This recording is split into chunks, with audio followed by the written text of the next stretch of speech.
Nah, Kiki Muka ini beliau adalah seorang misologis yang sedang naik daun di bidangnya dan go internasional.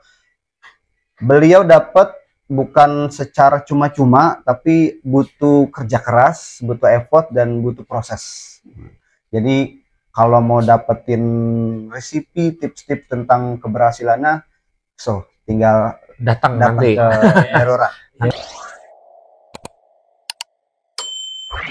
Kembali lagi bersama saya G. Karno di Budget Talk Podcast, dan ya lagi-lagi di POV Manager, dan hari ini saya sangat senang dan juga bangga dikunjungi dua kakak-kakak manajer dari Meruora Hotel. Ada kakak Stefan, ada kakak Obi. Terima kasih banyak. Terima kasih sudah datang di base camp kami. Sudah hadir, menyempatkan waktunya. Yang pastinya kita akan membahas beberapa hal-hal yang ya di highlight dari Meruora Hotel. Dan ya kita sangat senang kakak-kakak bisa hadir di sini dan kita bakal sharing. Tapi sebelumnya boleh menyapa teman-teman dan juga subscriber Budget Talk Podcast di luar sana. Dan mungkin dari kakak Obi dulu. Ya, selamat malam semuanya. Perkenalkan saya Obi dari Hotel Merora. Terima kasih. Singkat ya. Singkat banget ya. Nah, kakak Stefan, boleh. Halo semuanya, Budget Talk Podcast. Saya dengan Stefan. Saya dari Hotel Merora, Labuan Bajo. Saya sebagai Food and Beverage Manager-nya. Oke. Kita senang, saya juga senang bisa ngobrol akhir-akhir ini, ngobrol langsung dengan para manajer, dan di episode kali ini kita bangga sekali bisa datangkan dua kakak di sini. Dan saya ada satu pertanyaan yang selalu menjadi pembuka dan menjadi pertanyaan saya pribadi juga kepada sebuah guest star. Gimana sih rasanya menjadi seorang manajer gitu, maksudnya di part kakak berdua ini gitu. Karena sebelumnya, karena kan mostly yang nonton nih anak-anak muda Gen Z yang masih menata karir gitu. Saya pengen dengar gitu kan, being as a manager, apalagi ini di perusahaan BUMN kan, di Meruora Hotel gitu. Ya, boleh dijawab dulu. Silakan kakak Obi dong. Kakak Obi dong, gimana sih kakak Obi nih? Ayo. Ya, being as manager, tentunya kita ya sama-sama tahu bagaimana untuk bisa berada di posisi seorang manajer level. Semua bisa. Kita kan punya pencapaian dan juga hal yang harus kita raih. Untuk semua Gen Z pasti bisa dalam posisi tersebut. Yang paling kita perbaiki atau kita tingkatkan adalah kinerja, dan kita harus lebih berwawasan. Kita harus bisa, intinya gini, ketika kita udah di manajerial level itu, kita harus mengetahui dan harus paham apa yang menjadi kebutuhan, terutama di dunia hospitality. Kebetulan saya kan di F&B service dan handle restoran. Jadi apa sih yang lagi happening di restoran tersebut, dan kita harus benar-benar tahu dan men-set untuk lagi trendsetter atau happeningnya apa gitu. Selain dari segi promoting, kita juga harus bisa memanage, terutama untuk teman-teman yang berada dari rank and file sampai supervisor level dan asisten. Itu dimana kita harus bisa saling berkolaborasi, dan menjadi seorang manajer tentunya yang harus punya passion dan mau lebih lebih bisa memanage emosional, terus juga harus bisa memaintain tentang banyak hal, terutama di dunia hospitality, dan terutama kalau misalkan saya di spesifiknya di restoran. Jadi harus bisa mengerti kesukaan tamu. Kita harus punya riset dan review dulu untuk kita melakukan hal dan sampai posisi di seorang manajer. Oke. keren. Kalau kakak Stefan sendiri, Oke. rasanya gitu ya sekarang. Rasanya jadi manajer. Rasanya sih ya menarik. Menarik, tapi menjadi seorang manajer itu sebelumnya nggak pernah terpikirkan lah oleh saya gitu. Apalagi saya ini latar belakangnya bukan dari industri perhotelan. Saya itu SMA. Ya. Saya dari SMA gitu. Jadi sebuah apa namanya pengalaman hidup yang makanya saya bilang menarik gitu. Dan ketika jadi manajer itu mengajarkan saya banyak hal baru khususnya dalam soal leadership pastinya itu. Lalu secara fisikal, kenapa fisikal gitu? Karena dalam satu waktu di dunia pekerjaan seorang manajer itu harus bisa membagi time frame-nya dia untuk ada di beberapa titik dalam waktu berdekatan atau bahkan bersamaan gitu. Jadi secara fisikal, lalu secara apa namanya analytical bisnisnya juga pemikiran bisnisnya nih harus dipikirin gitu. Hal-hal yang sebelumnya tidak saya pelajari atau belum pernah saya temuin ya saya temuin ketika saya ada di managerial level. Jadi memang managerial level itu mengajarkan kita juga untuk apa namanya continuous learning, terus belajar karena kita harus jadi tahu lagi nih kita nggak cuma handle bisnis tapi kita handle rekan-rekan kerja kita, handle situasi, semua hal-hal yang ada di tempat kerja itu kita handle. Jadi sangat menarik lah jadi seorang manajer itu bisa kayak free course gitu di luar kampus atau di luar sekolah lah gitu. So far enjoy kakak ya, apalagi di Labuan Bajo tuh. Masih sangat enjoy. Labuan Bajo ini keren banget. Iya, tapi kan sampai di titik ini tapi pasti perjalanannya panjang kan. Tapi saya sebenarnya pengen tanya juga, tapi kayaknya bakal panjang nih kalau kita cerita dari awal sampai saat ini. Tapi bisa kalau boleh tahu nih dari kakak Obi dan kakak Stefan, dua hal yang membuat kakak sampai pada titik ini, intinya di tahap manajerial. Saat ini yang memegang di departemennya masing-masing itu. Ada dua hal atau mungkin lebih ya membuat kakak sampai di titik ini. Gitu. Kalau dari kakak Obi sendiri? Iya, sampai di titik ini sebenarnya ada saya punya target waktu usia sebelum 30 tahun itu. Jadi ya semua berproses. Jadi background saya itu seorang bartender, di mana awalnya tidak terpikirkan untuk saya bisa menjadi seorang manajer. Tidak, masuk ke hotel aja ya udah bersyukur banget gitu bisa bekerja di hotel. Dan notabene yang orang yang bekerja di hotel tuh keren. Saya juga awal mula kenapa masuk ke dunia hospitality, start dari saya lulus SMP, teman-teman saya pasti pas di kelas 3 itu bercerita dan pasti sharing-sharing mau kemana nih, lanjut kemana. Rata-rata teman saya itu ke dunia otomotif karena kan cowok nih ya.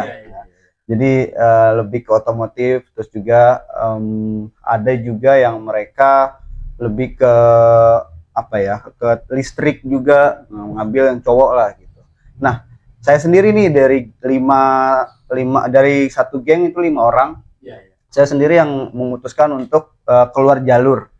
Nah, memang karena saat itu saya berpikir bagaimana caranya saya setelah lulus SMA atau SMK itu bisa bekerja. Jadi saya biar bisa kuliah tuh membiayai sendiri, even tidak dapat beasiswa, tapi saya mencoba untuk membiayai dulu gitu, biar nanti sekolah apa sih yang sekiranya banyak dicari orang, gampang dapat pekerjaan, kemudian bisa membiayai hidup, terutama untuk kependidikan juga. Nah, akhirnya saya memutuskan sekolah di SMK Negeri 27 di Pasar Baru, Jakarta. Nah, di sana sebenarnya itu sekolah favorit di belakang Budi Utomo di daerah Jakarta Pusat.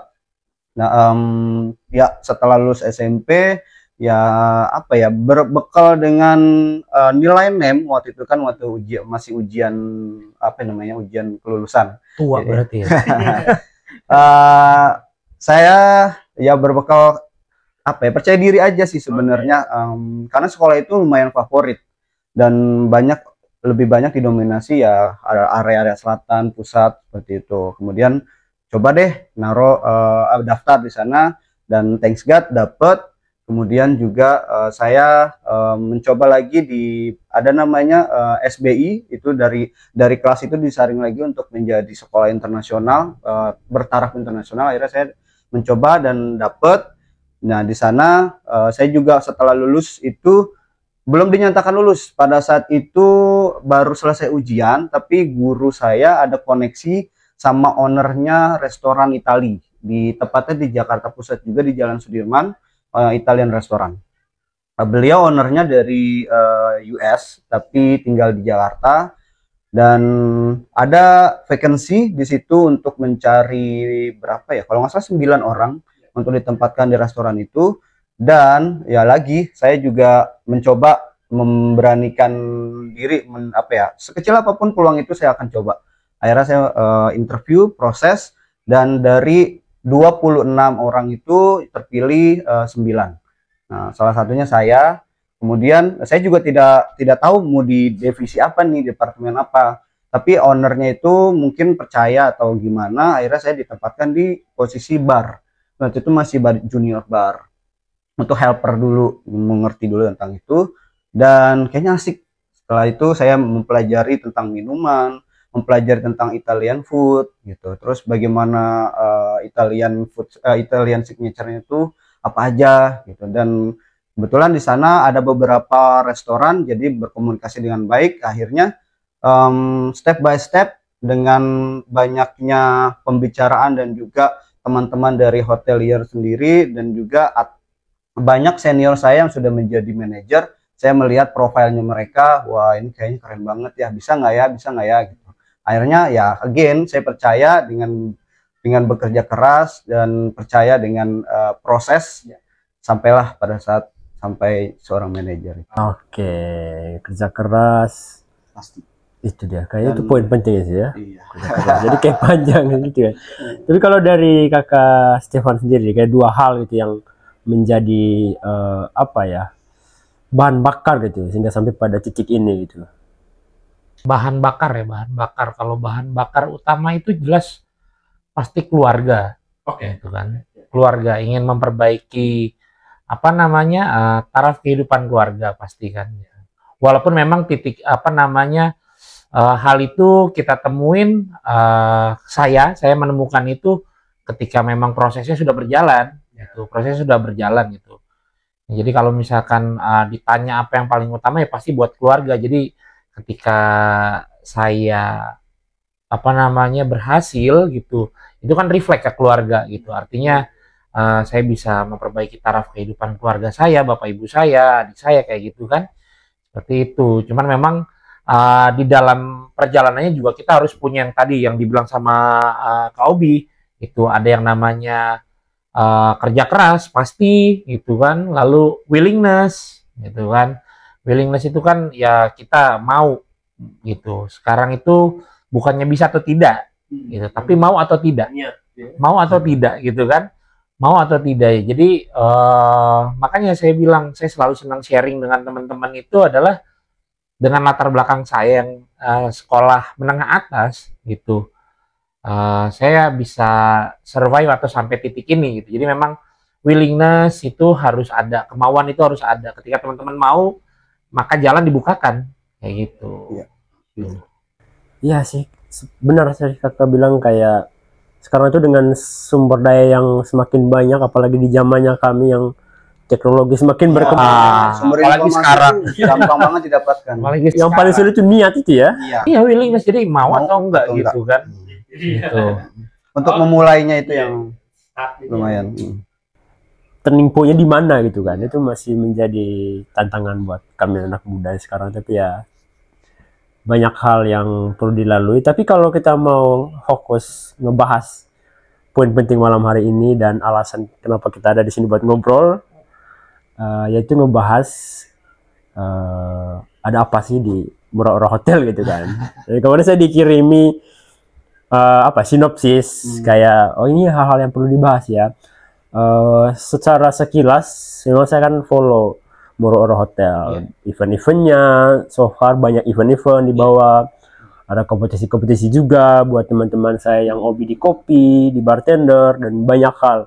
Bahkan fashion show juga, bikin Got Talent juga. Tapi kali ini kita mau fokus ke satu event yang akan dibuat sama Moro-Oro Hotel, yaitu Behind the Bar. Tapi saya juga agak penasaran kayak ide itu bikin Behind the Bar itu. Dan mungkin Behind the Bar itu apa sih gitu kan?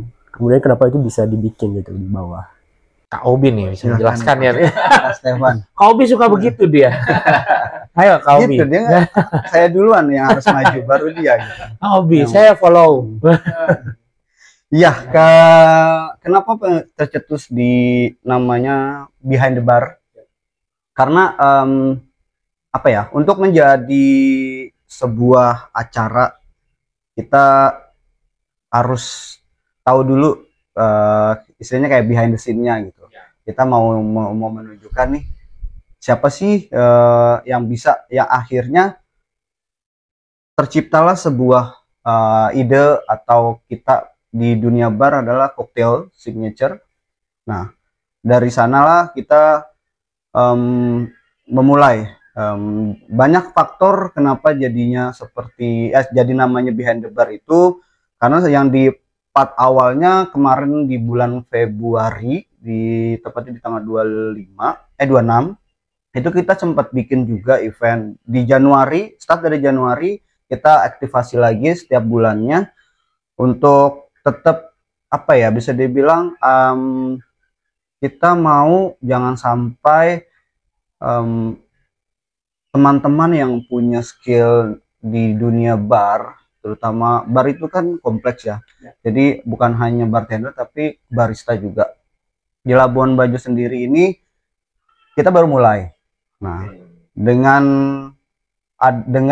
apa ya, saya lihat dari teman-teman hasil kompetisi itu ketika event tersebut terselenggarakan, banyak antusias dari adik-adik, dari rekan-rekan yang mereka mau bisa, tapi belum ada wadah atau kayak kiblatnya tuh kemana sih gitu untuk mereka bisa tampil atau menjadi seorang let's say bartender, dan mixology itu seperti apa. Akhirnya berkolaborasi dengan pertemanan juga, yang dimana ada nanti kita undang artis dari bar tersebut yang sudah mancanegara, dan juga teman-teman dari hasil review atau pendapat mereka tentang event yang kita udah lakukan di Merora sendiri. Mereka yang ayo dong bikin lagi gitu, ayo dong bikin lagi. Wah, terima kasih, kita senang banget loh Kak, dengan adanya Merora, dengan adanya Kakak bisa bikin sesuatu kehidupan bisa dibilang di bar sendiri. Mereka tertarik nih, kayak tertantang untuk aku one day pasti bisa seperti mereka gitu. Kemarin kita itu berkolaborasi dengan 4 bartender yang dari Taktana, dari Ayana sendiri, kemudian Kuperbone, dan tentunya Merora.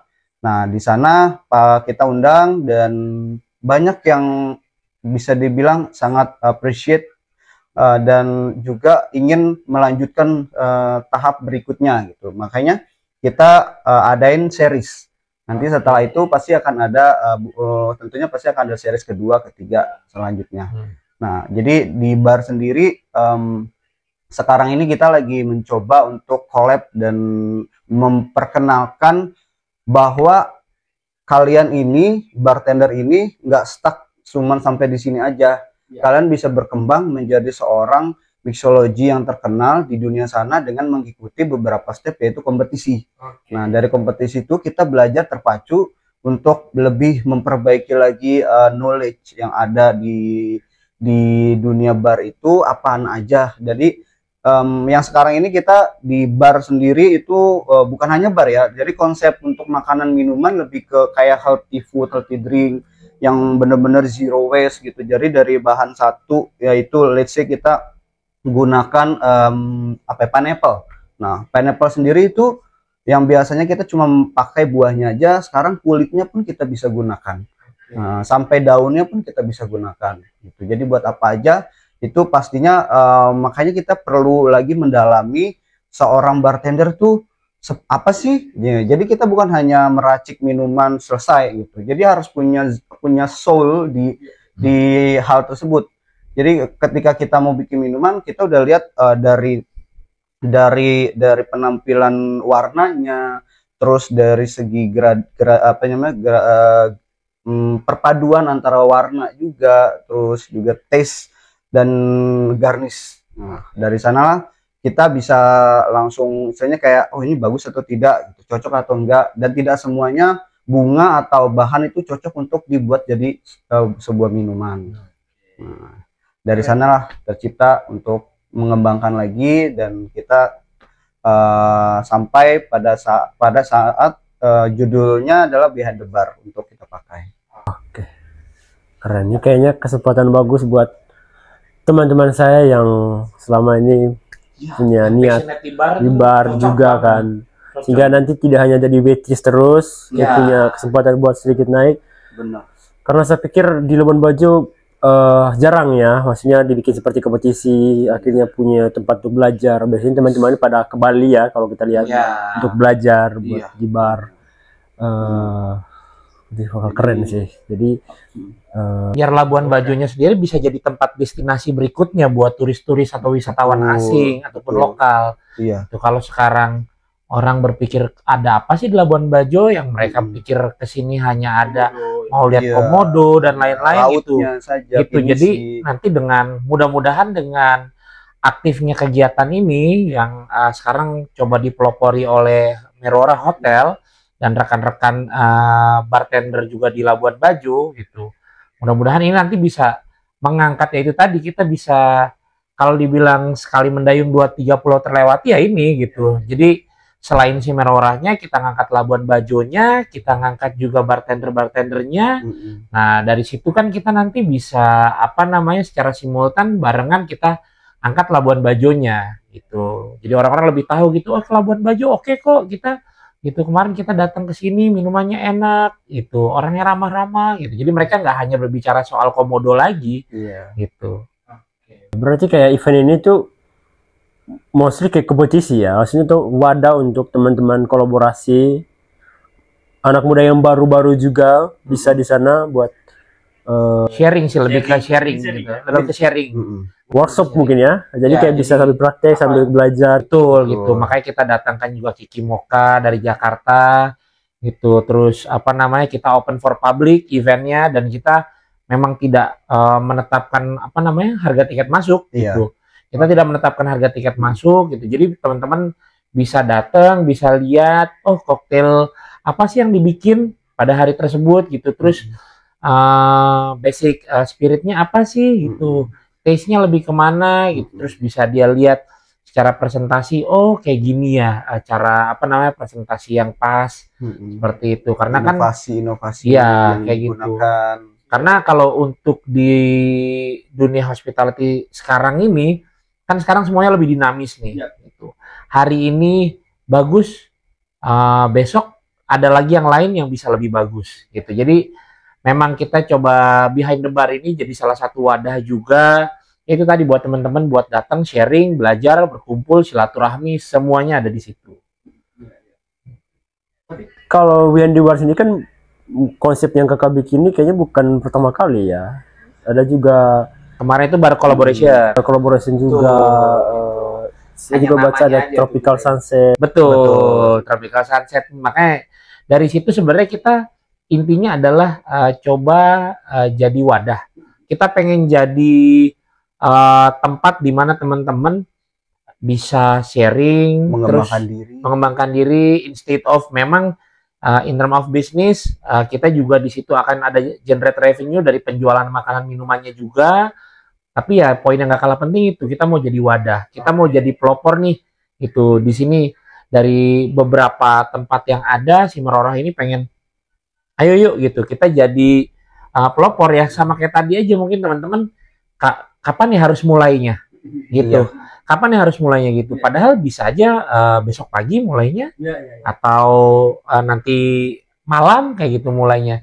Ini tentang siapa mau ambil take ownership buat memulai terlebih dahulu. Nah, di sini Merora mau take ownership itu udah kita ambil tanggung jawab itu untuk memulai. Kita mau merangkul teman-teman nih, ayo bisa yuk berkembang bareng, Gitu. bareng. Karena so far kan memang Labuan Bajo banyak event ya, which is saya lihat memang ada beberapa yang similar, ada yang memang dilakukan setiap tahun itu saja. Tapi kalau dari Merora sendiri benar-benar yang sedikit beda, langsung ke kompetisi, maksudnya langsung ke kompetisi untuk teman-teman yang memang ada passionnya ke sana. Di sini bagus ya, maksudnya so far kan saya sendiri juga cuma lihat kan minumannya seperti ini, cuman kayak prosesnya ini dari mana sih, bahan-bahannya seperti apa sih prosesnya. Biar itulah gunanya, biar jadi diharapkan sih teman-teman setiap ada kegiatan atau event yang ada di Merora tuh datang. Nah, jadi kita sama-sama tahu, adik-adik juga bisa belajar di sana. Apa sih contohnya, kayak bukan hanya di bar, lebih ke kitchen juga ada gitu. Jadi untuk menjadi sebuah nilai sesuatu yang bisa dijual pada akhirnya itu banyak prosesnya dan banyak yang bisa dikembangkan lagi. Keren sih. Saya sebenarnya basicnya minum saja sih. Untuk making agak Nah, salah satunya itu minum itu kita harus tahu, kita harus punya knowledge gitu. Enggak semua alkohol itu bisa diminum. Nah, itu dia. Kayaknya penting juga untuk diketahui ya. Setan diminum kan. Iya. Jadi harus benar-benar kan ya, maaf gitu kan, yang dimana di desa-desa itu, yang maksudnya di luar sana kan banyak yang mereka minum asal mabok aja yang penting gitu kan, dan mencampur dengan basic mereka tidak tahu itu bisa diminum atau tidak gitu. Dan buat lumayan ini juga ya untuk kesehatan. Ya, minuman itu sebenarnya kayak contohnya wine. Wine itu kan terbuat dari bahan alami yang notabene banyak manfaatnya juga, dari anggur yang difermentasi, kemudian antioksidannya itu bisa bukan hanya kenikmatan, tapi ada sebuah apa ya, bisa dibilang ada nilai klinisnya lah. Betul, nilai klinisnya dan hasil setelah minum itu bisa apa gitu. Jadi ya apa? Nilai plus betul, banyak. Betul. Dengan kayak gitu kan jadi perspektif akan alkohol itu bisa sedikit bergeser, karena kan kalau kita ngobrol alkohol gitu, khususnya alkohol ya gitu, minuman beralkohol, pasti kan orang-orang akan apa namanya, punya point of view sesuatu yang memabukkan, sesuatu yang bisa berujung pada sikap agresif, destruktif seperti itu. Nah, dengan adanya apa media-media acara yang seperti yang sudah pernah kita buat itu, di situ kan teman-teman juga baru tahu ya gitu, dari pineapple skin itu bisa diinfuse untuk jadi sebuah minuman gitu. Terus kalau misalkan teman-teman mungkin yang belum pernah dapat sharing session mengenai wine seperti yang tadi dibilang Kak Obi gitu, ternyata memang ada nilai kesehatannya ya untuk si wine ini ya gitu. Dia bagus dikonsumsi sekian di jam sekian dengan makanan ini, dan fungsinya nanti purpose-nya adalah kesehatan, misalkan untuk kebaikan jantung atau apa seperti itu. Itu jadi bisa perspektif-perspektif yang kiranya orang-orang belum mengerti, jadi itu bisa sedikit bergeser lah. Bisa ternyata tuh ada nilai plusnya ya gitu. Nggak seperti yang kita dengar selama ini gitu, akibat minum alkohol pemuda ngacak-ngacak pasar gitu kan. kan seperti itu ya kan POV-nya gitu. Nah, kita mau kembangkan hal tersebut ke arah yang positif sebenarnya. Jadi nanti tuh selain yang memang passionnya di sana, kami yang bukan apa ya, yang saya bilang awam bisa hadir juga. Bisa open for public gitu. Siapapun bisa datang. Di situ kan ya saya bilang ajang silaturahmi, nanti bisa bertanya, bisa ngobrol, dari situ kan bisa terjalin koneksi atau ya networking lebih luas lagi nantinya kan. Benar. Berarti itu kalau Kakak jelaskan tadi tentang ranah kesehatan, kompetisi, dan saya rasa multiplier efeknya besar harusnya. Ya, itulah gitu, maksudnya kita lihat bigger picture-nya, bukan cuma sekedar kumpul-kumpul anak muda minum alkohol ya.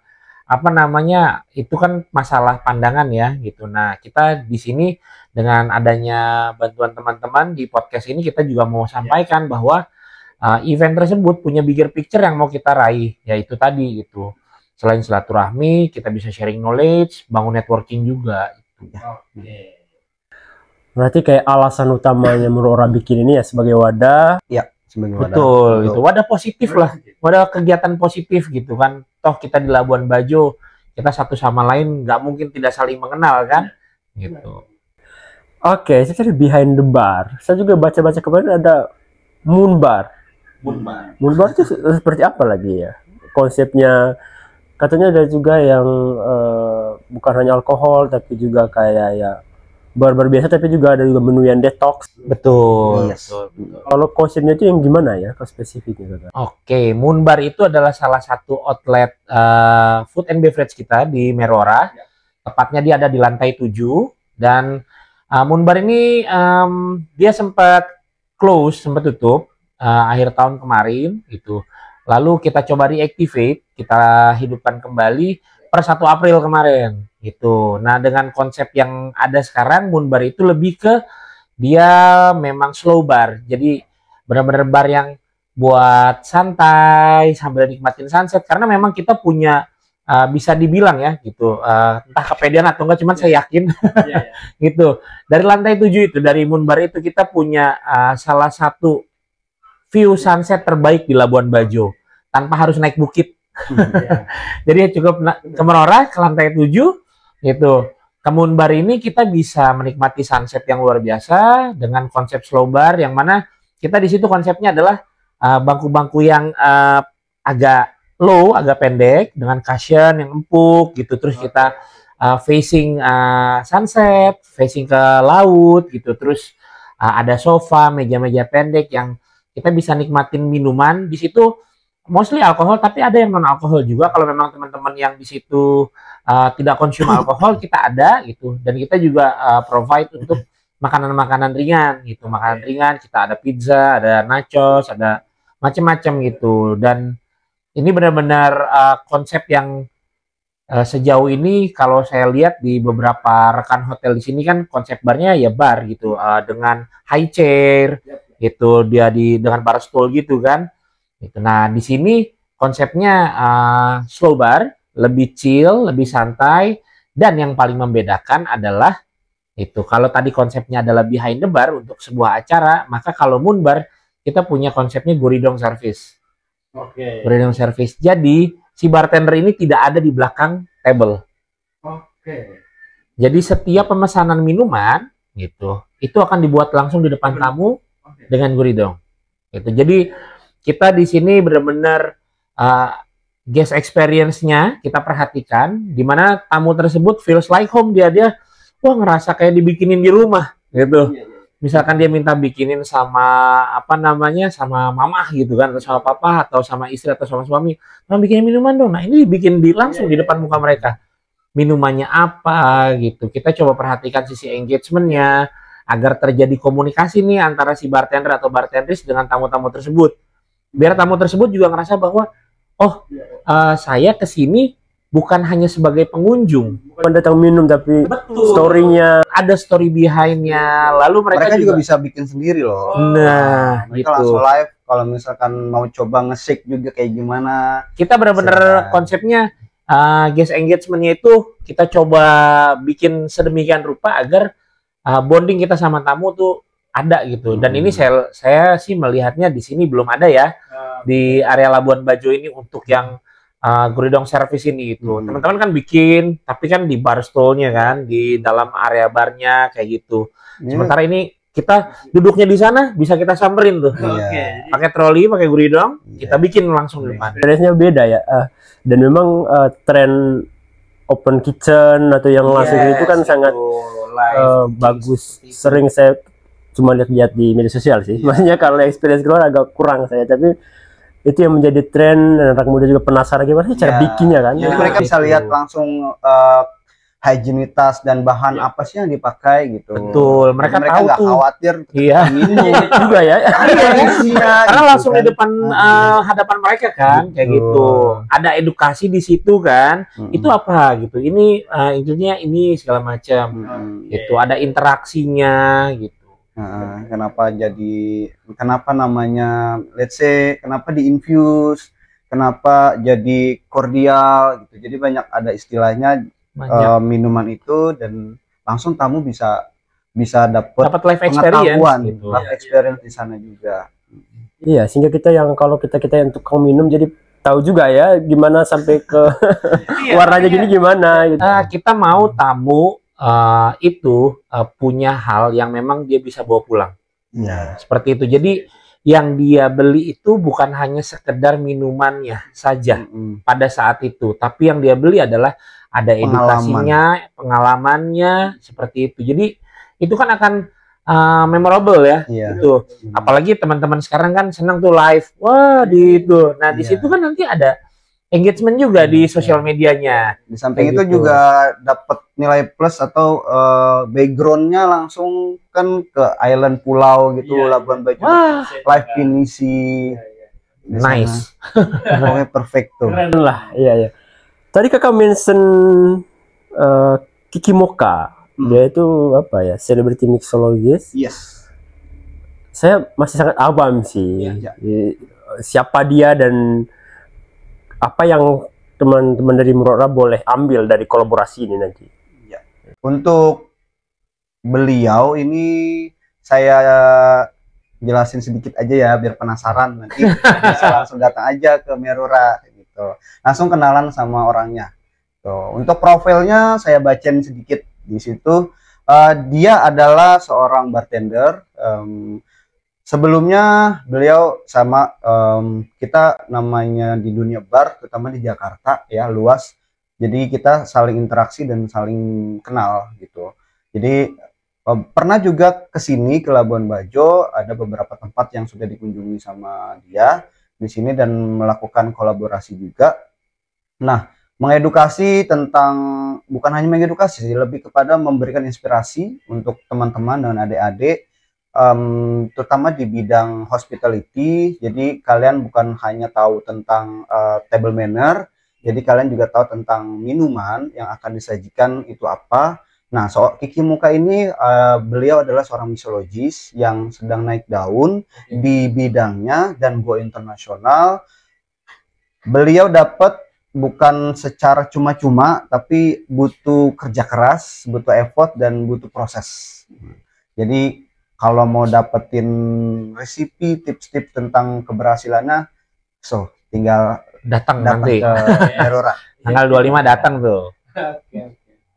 Saya penasaran juga, saya membukanya nanti. Saya pasti join nanti ke sana. Browsing dulu berarti, browsing dulu. Sekarang ini browsing dulu, nanti tanggal 25 bisa langsung lihat dan ngobrol. Oke. Nah, kalau kita kembali ke apa ya, posisi kakak as manager di sini ya. Dan kalau kita lihat Labuan Bajo juga memang industri yang paling besarnya di dunia hospitality. Dan saya dan pribadi juga dan teman-teman saya yang mungkin saat ini juga lagi menulis CV untuk bekerja, ataupun yang lagi bekerja sekarang juga pengen masuk ke dunia industri hospitality ini juga, atau sekarang lagi bekerja juga pengen juga naik gitulah ya ke posisi tertentu, atau juga masuk ke manajerial gitu kan. Tapi kalau kakak boleh saran nih, skill yang boleh teman-teman Gen Z kuasai mulai dari sekarang gitu, yang sehingga bisa mereka punya kesempatan untuk masuk di posisi manajerial. Skill basic ya untuk di bidang hospitality, atau mau lebih tepatnya tadi yang kakak sampaikan mau menjadi seorang manajer. Bahasa. Bahasa itu yang sekarang sudah bukan hal tabu lagi, adalah bahasa Inggris.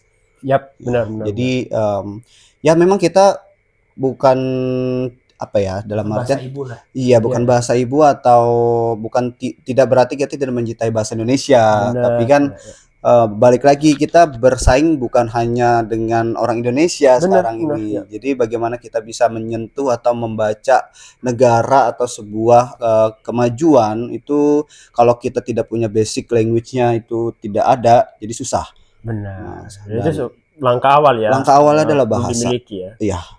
Speaking skill lah, kalau memang punya kesempatan untuk belajar bahasa Inggris, silakan ambil. Karena kalau saya lihat juga kan segala bentuk bahasa yang digunakan di dunia bar juga kan mostly kan bahasa Inggris, jadi kita perlu Betul. minuman-minumannya kan Betul. berbahasa Inggris, jadi kayak tahap-tahap juga dunia perhotelan semuanya Betul. berbahasa Inggris, jadi memang Benar. perlu dipelajari. Karena dari bahan-bahan pun kita nyebut itu pakai bahasa Inggris. Ya, Alat, cutlery itu aja udah bahasa Inggris ya gitu kan. Jadi ya udah basic banget gitu. Kalau kita mau ke sana, mau bener-bener ke dunia, bukan hanya hospitality ya, saya rasa mostly semua industri di lawan baju ya. Bener. Ketika kita mau jadi seorang let's say dokter. Nah, dokter juga bagaimana kalau misalkan punya pasiennya orang luar negeri, pasti kan harus bisa bahasa juga, mengerti kan, jangan sampai salah paham nantinya. Benar. Itu dia. Kalau dari Kak Steven, kalau dari saya sih, saya lebih yang ke arah general aja. General itu yang balik lagi yang tadi saya bilang, itu kalau ingin jadi sesuatu berarti harus ada kemauan, willingness. Willingness ya, jadi willingness ini kan luas gitu kan, mau belajar, mau sukses, mau segala-galanya itu ya harus dilakukan, itu harus ada willingness-nya, harus ada kemauannya. Gitu. Dengan kemauan tersebut saya rasa tidak ada mimpi yang terlalu besar untuk dicapai atau diraih sama teman-teman. Itu. Jadi willingness, lalu listen. Ini adalah hal yang paling susah. Bener lagi. Orang pengennya ngomong-ngomong terus ya. Betul. Jadi mendengar itu kayaknya betul gitu. Jadi bukan hanya untuk level manajerial aja kok gitu. Semua. Untuk segala aspek kehidupan, buat saya hal yang paling susah adalah ketika kita harus mendengarkan. Gitu. Jadi memang itu tadi, dari willingness, tidak ada mimpi yang terlalu besar untuk diraih, lalu mendengarkan. Karena dengan mendengarkan kita nanti bisa tahu lebih banyak. Dengan mendengarkan kita juga bisa menyerap aspek-aspek penting yang bisa kita lakukan ke depannya, atau menyaring informasi yang kemungkinan yang didapat, oh ini benar, ini salah, ini kurang tepat, ini apa gitu. Jadi ya hal itu sih menurut saya poin penting yang harus teman-teman implementasikan atau bisa diimplementasikan. Gitu. Keren banget sih. Kayaknya poin penting juga sih sebenarnya. Tapi semuanya pada tempatnya kan. Ya. Kita harus ngomong, kalau kita harus mendengar. Betul. Keren. Oke, Kakak. Thank you so much buat waktunya. Tapi kalau dari Kakak sendiri, harapannya sih buat event ini, buat event-event yang akan datang di Muruora gitu. Harapannya Kakak kedepannya. Boleh. Curang dia megang. Saya megang. Itu. Kalau harapannya, saya mungkin mewakili Meruora sendiri. Saya dan Meruora Hotel berharap event ini bisa berjalan lancar pastinya, ya. Lalu event ini bisa terus menjadi wadah positif gitu. Kalaupun nanti ada hotel atau rekan atau kafe atau apapun itu yang sifatnya nanti terpanting nih, mau bikin acara yang sama, it's okay gitu. Artinya gitu, yang kita inginkan jadi pelopor itu bisa tersalurkan. Berarti hal tersebut berhasil kita lakukan kayak gitu. Karena kita bukan mau keren-kerenan, enggak, tapi kita cuma mau agar yang lain, mereka bikin, ayo gitu. Karena pada akhirnya nanti Labuan Bajo sendiri yang akan menerima hasilnya dari kegiatan-kegiatan tersebut. Dengan adanya kegiatan tersebut, Labuan Bajo semakin terlihat. Dengan Labuan Bajo semakin terlihat, industrinya baik pariwisata, ekonomi dan lain-lainnya juga jadi terpantau dari rekan-rekan di luar Pulau Labuan Bajo sendiri. Seperti itu. Oke. Kakak Obi ingin menambahkan? Ini Kakak Obi nih, tambahin dong. Ya, mau menambahkan sedikit aja sih. Ya, saya perwakilan dari teman-teman yang bekerja atau baru menginjakan di dunia hospitality, baik perempuan atau lelaki, di mana sama-sama punya kesempatan. Yang penting adalah kemauan yang tadi selalu di-highlight oleh Kak Stefan, mau atau tidak. Karena dunia hospitality itu bukan hanya didominasi dengan lelaki ataupun perempuan. Karena di dunia bar lagi itu ada bartenders. Bartenders adalah sebutan untuk bartender wanita. Nah, yang sekarang ini lagi trending adalah kolaborasinya nanti. Maksudnya gini. Mungkin next eventnya kita akan highlight itu dengan para wanita. Ya, jadi para Wonder Woman atau wanita-wanita atau adik-adik perempuan ini bisa tampil. Kemarin kan lelaki nih, dan sekarang ini untuk behind the bar ini kolaborasi kedua-duanya. Jadi Kiki Mocha cowok dan yang satunya adalah bartenders kami namanya Nisa, yaitu cewek, dia bisa juggling dan bisa bar juga. Nah, jadi untuk menggerakkan atau membuat adik-adik dan teman-teman juga ke arah mana dan mau jadi apa, so datang ke Merura dengan free entrance. Kalian bisa datang dari sana, bisa belajar, bisa kumpul langsung. Pasti kalian tahu tentang Merura sendiri di mana, karena letaknya yang strategik, dan kita punya rooftop di lantai 6 atau lantai 7 yang kalian bisa nikmati view dan ambience-nya serta minumannya yang eksotis. Itu udah paket lengkap di Merura yang punya. Keren, kayaknya sudah lengkap sekali ya. Sudah menjelaskan dengan sangat baik sekali, dan ya jangan lupa datang di tanggal 26 ya, Kak. 25 ya, 25 April jam 6 sore. Ya, bisa juga sebelumnya ya. Bisa dari jam sunset time-nya bisa dari jam 5. Ya, kita juga bakal hadir. Oke, thank you so much Kakak Obi dan Kakak Stefan sudah hadir di Bajo Talk Podcast. Sudah diundang kita kesini nih. Siap. Sharing ya. Ya, thank you so much. Harapannya kita bisa berkunjung balik. Siap untuk podcast next episode. Kita tunggu kolaborasi berikutnya ya. Siap. Oke teman-teman, kayaknya itu saja yang bisa saya share. Semoga teman-teman bisa mengambil manfaat dari episode yang sangat luar biasa ini. Sampai ketemu di next episode bersama Bajo Talk Podcast. See you. Keren.